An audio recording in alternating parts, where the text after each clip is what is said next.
12월 18일 아침 송은재 TV 시작합니다. 재판 지연, 이재명이 하고 있는 이재명의 여러 가지 재판에 대해서 재판 지연을 노리는 이 이재명에 대해서 그동안 정말 수도 없이 제가 비판을 해 왔습니다. 김명수 사법부 대법원장부터 시작이 된 이 재판 지연, 그래서 이걸 이용한 이재명의 재판 지연에 대해서 수도 없이 제가 공격하고 비판을 해 왔습니다. 지연된 정의는 정의가 아니다.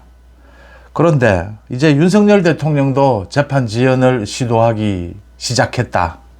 윤 대통령도 재판 지연을 노리고 있다. 윤 대통령과 야당 대표인 이재명의 이 재판 지연 경쟁이 붙었다라고 하는 것입니다. 물론 윤 대통령은 재판 지연이라는 것만 봐도 윤 대통령은 재판 지연을 처음 하는 것이고 소위 초범입니다.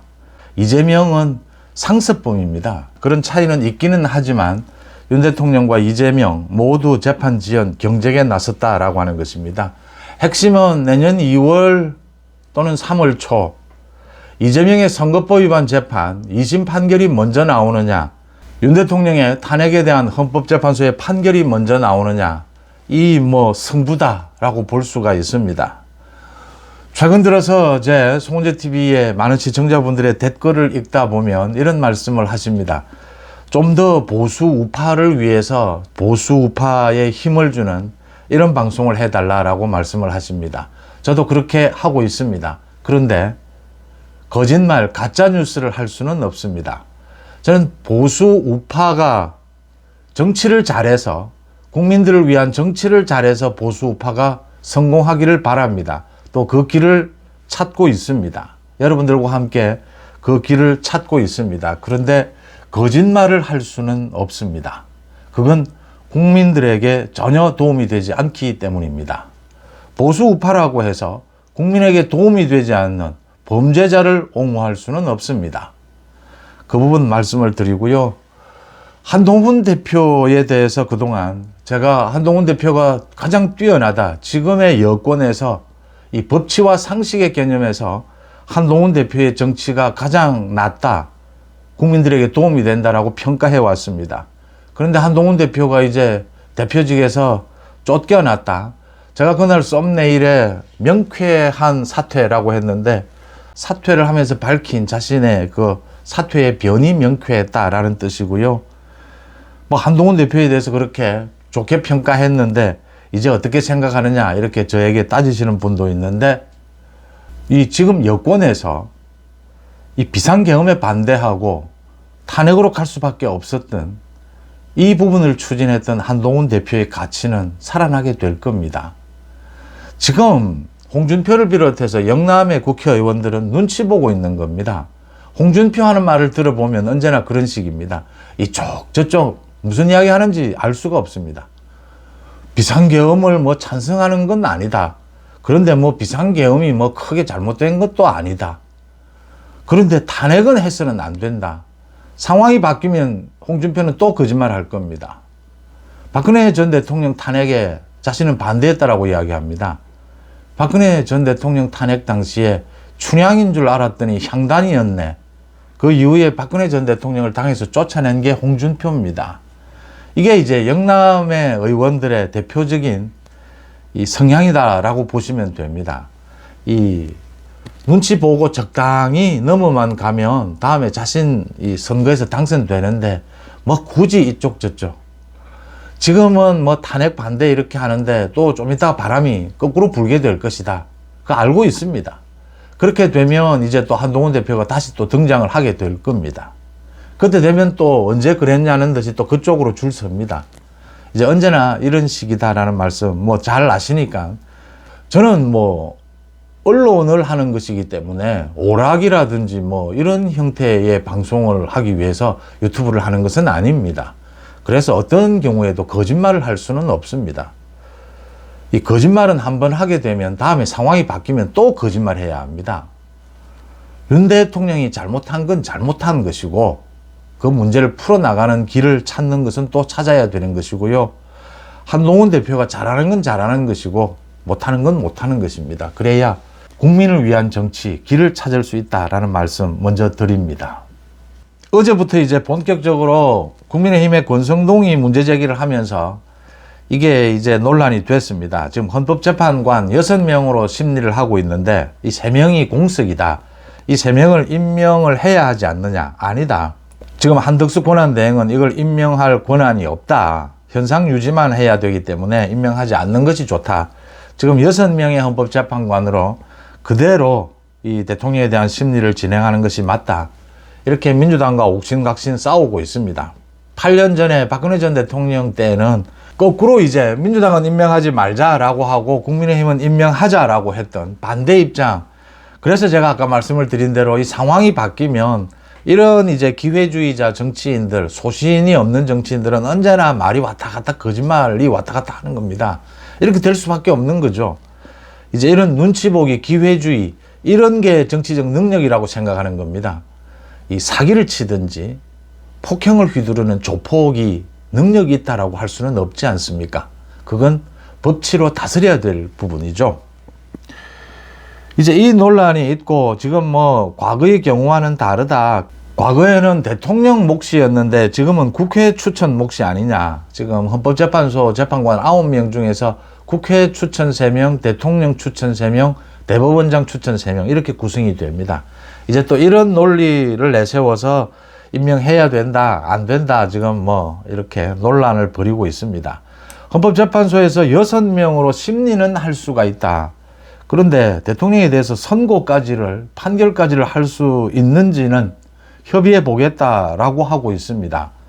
아마 이런 식이라면 국회에서 추천을 하더라도 이 권한대행이, 한덕수 권한대행이 임명하지 않는다면 6명으로 판결까지 하겠다라는 게 지금 헌법재판소의 입장으로 읽힙니다.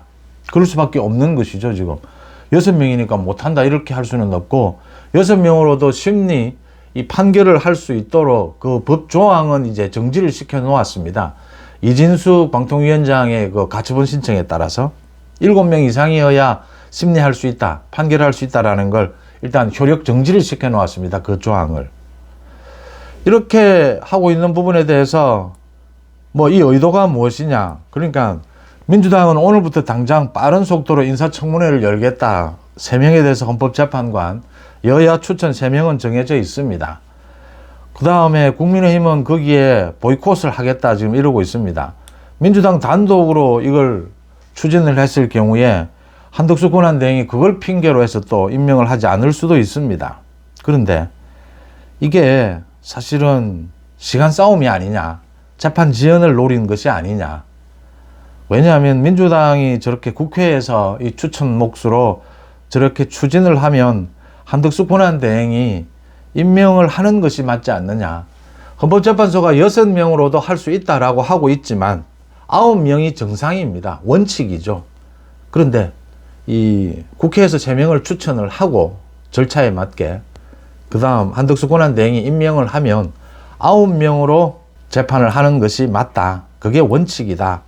국민의힘도 이렇게 이제 여러 가지 이 논란을 일으키는 것은 이 시간도 좀 벌고 이 재판 뭐 지연 좀 노리는 것도 있고 이런 부분입니다. 사실은 이게 6명으로 하는 것, 9명으로 하는 것, 시간 싸움은 누가 유리한 것인지 또 내용에 있어서는 정말 누가 유리한 것인지 6명으로 했을 경우에 윤 대통령이 더 유리할 것이다 라고 일반적으로 보는데 그게 또 꼭 그런 것인지 이 재판은 누구도 예측할 수가 없습니다. 또 일정도 마찬가지입니다. 이게 6명이 하면 더 빨라지는 것 아니냐라는 우려도 있을 수가 있습니다. 거기에다가 윤 대통령이 이 헌법재판소에 이 각종 서류를 대통령이 직접 받아야 하는데 대통령이 받지 않고 있습니다. 그래서 또 이 지연을 노리고 있다. 검찰과 경찰 공수처의 이 수사에 대해서도 소환에 대해서도 응하지 않고 있습니다. 이게 2번, 3번 응하지 않으면 이제 긴급 체포될 수도 있다. 체포영장이 떨어질 수도 있다. 라는 것인데 아마 대통령이 이 소환에 결국은 응하게 될 것이다. 이렇게 보입니다. 소환에 응했을 경우에 지금 이 비상계엄에 따른 많은 군인들, 그 군 지휘관들, 국방부 장관, 경찰 모두 구속이 됐습니다. 윤 대통령도 구속될 수도 있다라고 하는 예상을 하지 않을 수가 없습니다.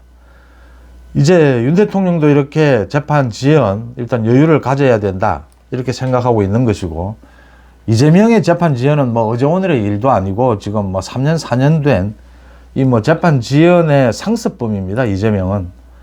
대북 송금 사건, 이 신진호 부장판사가 맡고 있는 이걸 배당을 바꿔달라. 이유가 이화영 재판을 먼저 담당을 했던 사람이었다. 9년 6개월 이 중형을 선고를 했죠. 그래서 좀 무죄 추정의 원칙에 어긋난다라고 하는 해괴한 논리를 내세워서 이 배당을 바꿔달라고 했는데 그게 거절당하자 이번에는 또 재판부 기피 신청을 또 했습니다. 이화영도 전에 한 적이 있습니다. 신진호 부장판사에 대해서. 그런데 신진호 부장판사가 또 이걸 바로 기각시켜 버릴 수도 있습니다. 그런데 이걸 또 받아들여 주었습니다. 그러면 한 1개월, 2개월 동안 대법원 판결까지 이 재판이 또 지연이 됩니다. 내년 2월에 판사들 인사가 있는데 신진호 부장판사도 이 교체될 대상이다. 그런데 신진호 부장판사는 그대로 두는 것이 맞지 않느냐 이렇게 보입니다. 신속한 재판을 위해서. 이 이재명이 이런 꼼수를 부리고 있고, 뭐 꼼수가 뭐 어제 오늘 일도 아닙니다. 제일 중요한 게 선거법 위반 재판입니다. 2심. 이 재판 기록을 받지 않겠다. 야당 대표가 재판 기록을 받지 않겠다. 뭐 윤 대통령도 이걸 지금 안 받는 이런 게 있기 때문에 재판 기록을 받지 않고 지금 변호사도 선임하지 않고 있다. 그래서 서울고법에서 강력하게 이걸 홈페이지에 공시해버리면 되는 방법입니다. 공시를 해버리고 국선 변호인을 선임하라. 변호사 선임하지 않으면 국선 변호인을 선임하라 라고 지시를 했습니다. 이러면 아마 이재명이 변호사를 선임하게 될 겁니다.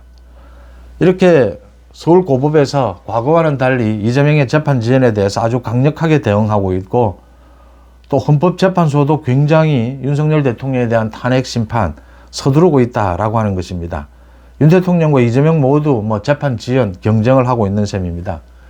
윤 대통령은 일단 이 헌법재판소의 이 판결을 미룰 수 있는 데까지 미뤄본다. 이재명의 이 선거법 위반, 이게 대법원 판결까지 나오고 난 다음으로까지 미룰 수 있다면 미루겠다라는 전략입니다. 윤 대통령이 이런 전략을 세우고 있는 이유, 또 이재명의 이 선거법 위반, 이런 식이라면 2월 말 3월 초에는 2심 판결이 나옵니다. 그러면 그 이후에는 대법원으로 넘어가게 되면 대법원에서 언제 이제 최종 판결을 내릴지는 누구도 짐작할 수가 없습니다.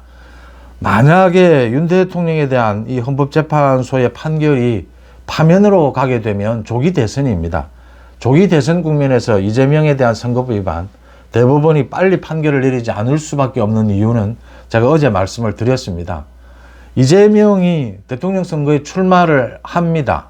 그런데 선거법 위반, 대법원 판결이 확정이 되면 출마할 수 없는 자격 상실이 됩니다. 이럴 경우에 대법원이 이걸 그대로 둘 수 있느냐라고 하는 것입니다. 이재명이 대통령이 당선되고 난 뒤에도 대법원 판결이 내려지면 대통령 끝이 납니다. 대통령 자리에서 끌어내려져야 합니다. 이런 혼란스러운 상황, 이게 전부 규정이 되어 있지 않습니다. 헌법재판관을 임명을 이 권한대행이 할 수 있느냐 없느냐, 이 규정이 없습니다. 대통령에 대해서 불소추 특권이 있는데 그동안 진행되던 이 재판은 어떻게 할 것이냐, 이 부분입니다. 지금 순서대로 좀 짚어보면요, 윤석열 대통령에 대해서 가장 빠른 것은 지금 검찰, 경찰, 공수처의 수사입니다. 아마 이달 안으로 윤 대통령이 소환 조사를 받아야 할 것으로 보입니다. 곧 윤 대통령이 구속 여부가 결정이 될 것이다라고 보입니다. 그러면 다음 달 중순쯤에는, 다음 달 말쯤에는 기소가 될 걸로 보입니다. 지금 이게 내란 혐의로 되어 있는 것입니다. 이게 정말 내란 혐의인지 이 직권 남용인지 논란이 되고 있습니다만, 내란 혐의이기 때문에 다음 달에는 기소가 될 것이다. 그러면 이 재판이 먼저 시작이 되는 겁니다. 이 판결보다.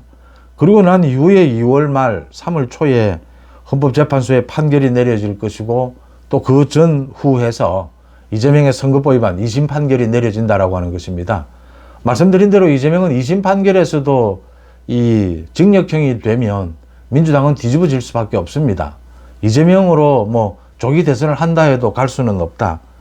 또 윤 대통령이 이 헌법재판소에서 이 탄핵에 대해서 기각이 돼서 대통령직에 복귀할 수도 있습니다. 윤 대통령이 헌법재판소에서 받는 판결과 이 검찰과 경찰의 수사는 다릅니다. 이 부분도 조금 이 혼돈이 있는데, 헌법재판소는 실질적으로 수사를 하지는 않습니다. 지금의 이 대통령의 위헌 위법이 있느냐, 그러니까 비상계엄에 대해서 앞으로 대통령직을 수행할 수 있느냐, 그 부분만을 판단합니다. 지금 검찰 경찰이 윤 대통령에 대해서 이 내란 혐의를 걸고 있는 이상 이 검찰 경찰은 계속 수사를 해야 되고, 대통령에 대해서도 기소를 하고 이 재판도 그대로 진행이 됩니다. 그래서 지금 헌법재판소에서 기각 처리가 되면 검찰 경찰 수사도 중단된다라고 하는데, 그렇지 않습니다. 이 내란 혐의이기 때문입니다. 내란 혐의가 아닌 것은 대통령에 대해서는 불소추 특권이 유지가 됩니다. 이제 이런 순서대로 이재명과 윤 대통령에 대한 이 뭐 여러 가지 기소, 심판, 재판들이 진행이 될 것이다라고 보입니다. 언제나 말씀을 드리지만 여기에서 가장 중요한 것은 범죄자 이재명이 처벌되어야 한다. 이게 가장 우선이다. 범죄자 이재명이 만약에 조기 대선이 치러지더라도 대통령 선거에 출마하는 길은 막아야 한다라고 하는 것이고요. 그 다음 지금 재판 지연 경쟁에서도 보듯이 이재명에 대해서 이 범법 재판 지연을 비판을 해왔는데, 윤 대통령도 지금은 그런 입장이 되었다라는 부분이고요. 이런 것들을 이제 피해갈 수는 없습니다. 냉정하게 이 팩트는 있는 그대로 보면서 어떻게 하면 이재명을 처벌하고, 이게 윤 대통령이 다시 대통령직으로 복귀를 하면 상관이 없지만, 검찰 경찰 수사가 중단이 되면, 내란 혐의를 벗어서 중단이 되면 괜찮지만, 그렇지 않으면 뭐 구속이라든지 이건 계속될 수가 있습니다. 조기 대선이 있다면 저 민주당을 제압할 수 있느냐, 그 길을 찾는 것은 거짓말을 하고 선동을 하고 가짜뉴스를 가지고 그 길을 찾을 수는 없다고 봅니다. 송은재TV 마칩니다. 고맙습니다.